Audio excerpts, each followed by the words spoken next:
Namaste. There's a section of people who came to me. It's only a small section, and the group consists of normally the limited categories of people who have gone and settled in the US and not in touch with the traditions and cultures. That is the first. Second is some youngsters who are trying to say that all the old things are bad and abolish everything and try to create new. Third is a sort of a middle-aged people who try to get into the agreement line with these people to avoid disputes and try to follow that line with conviction or without conviction. This is a small group which is shaping, right? The question that raised by them was basically targeting on two aspects. The first thing is Sandhyavandanam, second is doing the Pitru Karma, the respects to the ancestors. Right. On the Sandhyavandanam, the point that they raised is, why should I be spending Sandhyavandanam? Right. I agree, you say Gayatri is great, but I'm telling Gayatri whenever I am going, wherever I am traveling and whatever I am doing, I'm just chanting Gayatri. And the Gayatri is always being chanted by me. Then why you tell that I should spend half an hour sitting in one place and doing this Gayatri, everything? Right, right. This is basically an incorrect statement.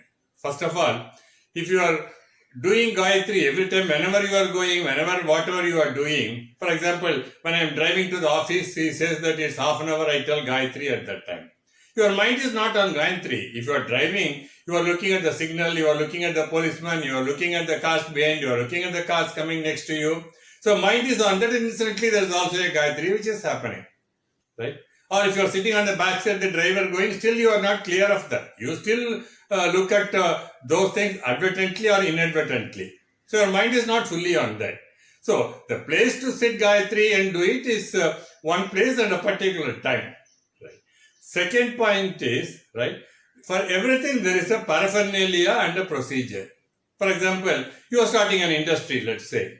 Then the ultimate clearance has to come from the Ministry of Industries. But they ask you to get the clearance from the Ministry of Environment, Ministry of Pollution, Ministry of Forests, where you will set up the factory. They get the clearance from all these ministries. Finally, the Ministry of Industry releases the document. So if Gayatri is the ministry which releases the document, it needs the supporting documents from the other people. Without it, it is not becoming full. So it has to be done in the prescribed way. That's the way which is done. Third is Argyam. Giving Argyam is a part of Gayatri. Right? Gayatri, by giving that water, just water, nothing else. The ancient rishis, they said that, the best thing is to pour Argyam as an offering. Right? Even today, or even in the ancient times, if a great saint was coming to one king's place, king would offer Argyam, just pour some water and accept. If you go to Sri Lanka today, they welcome the person with a bunch of betel leaves, vetala. That is the way that's the best way to receive. What is so great in that? Vetala you can buy anywhere, but that's considered the great way. So, in each parameter and in each way, there's a way of doing it. So, Argyam is something to be given to the Devatas, who in turn give you water, who give you good, give you good air, good breeze, everything. So, that is the completion of everything. So, all those things you don't do. The last thing is, when you are saying in the Gayatri, yes, your mind is fully on that. If you are getting involved into that, fine. Gayatri is to be done at certain times. Kanamal, Konamal, Kandu, Kodu. You give that Argyam before sunrise, just before sunrise, while the noon is at the top. And the third is when it is just set down. Sun has set down. So, this is the timings to do that. You are not following any of those three timings. Right. You can say that why I should do it. There's an Argya Pradhanam, Kalatita Argya Pradhanam. If I don't do it in time, I can always give one more Argya. That is an exception, not a rule. You can never make a rule an exception. If by any chance you are held up, you are caught up once in a while, yes, you do that. But just to say that, I'll take an exception as a rule is an irregular argument. Right. Gayatri can be forgotten, right? Totally. If you are forgetting the time. That time, you are not forgetting the Gayatri. Gayatri is letting you to forget her. Even the great saints, right? The saints who start for Dhyanam at 3 o'clock, they get up only at 4 o'clock in the evening. They have lost the timings for Sandhya Vandanam, morning Sandhya, Madhyanam in the afternoon. Right? But that is not a fault because they were deeply engrossed into the divine thought. They forgot the time, so they are entitled to do that. So these are the broad parameters why it should be done. And there's no point in saying that I am doing like this, I am doing like this, then follow the prescribed way. Right? The second thing is doing the Pitru Karma.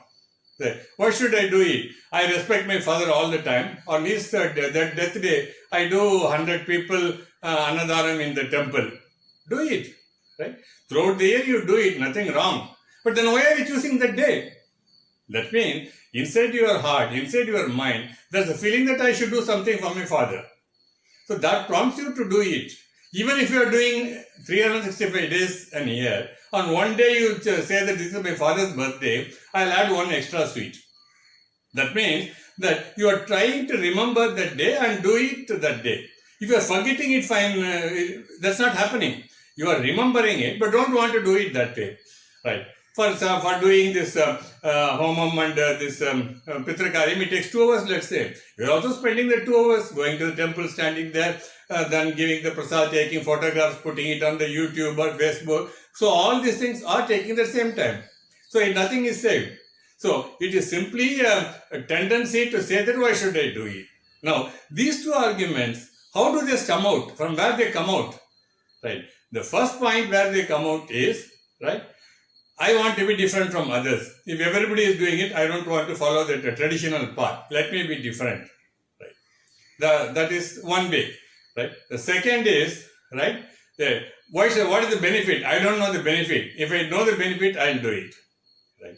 Third is, what is it that they have said? What is it that I don't know? I am not seeing it in front of me.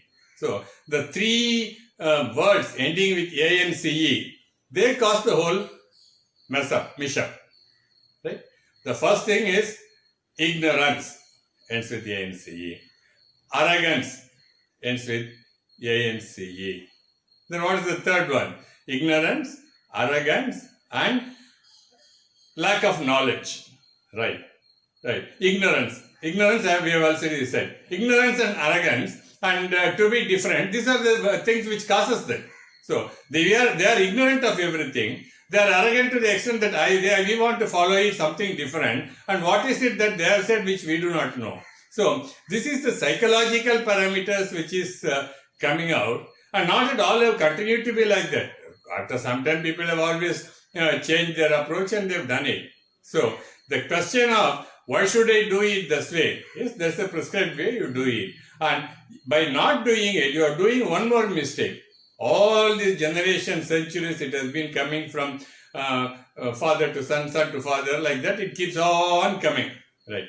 And it will also continue to go below you, beyond you in your posterity. Now, you do not be the stumbling block for that. Just because you are not understanding, you are trying to cut off that line which is going down. It will not get cut off, It will take a bypass. Like your heart, if the vein is blocked, then it takes a bypass. If you are blocking the line, right? So your son from somewhere will hear, he'll get interested. So that's not going to be the thing. So instead of getting into these arguments and getting into this questioning mood, for a moment let us believe that the rishis who have created all these things are much more knowledgeable. And to say that I don't see that is never an argument, which I explained earlier. You can't see the moon with a microscope, you can't see the sun with a telescope.